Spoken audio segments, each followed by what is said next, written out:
আসসালামু আলাইকুম বন্ধুরা, কি অবস্থা? স্যার কেমন আছেন সবাই? তো আজ সকাল সকাল ঘুম থেকে উঠে চলে গেছিলাম বাজারে। বর্দার ছাদ ঢালাই খাওয়ান দাওয়ানের ব্যবস্থা থাকবে, তো আজকের মিনি ব্লগটা দেখতে থাকো। ফাইনালি চলে আসলাম তেল নিতে।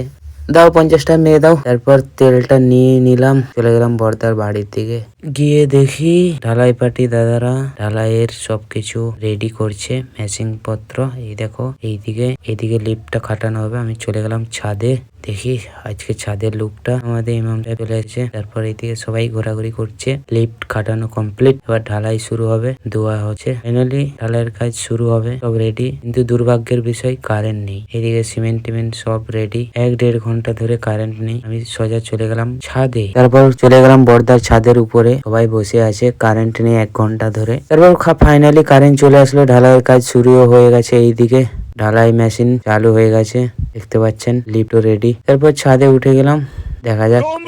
ফার্স্ট লিফের মাল দুটা দাদা ঠেলা গাড়ি করে নিয়ে যাচ্ছে। তারপর ফাইনালি দেখি অর্ধেক ছাদ ঢালাই কমপ্লিট, আর কিছুটা বাকি আছে।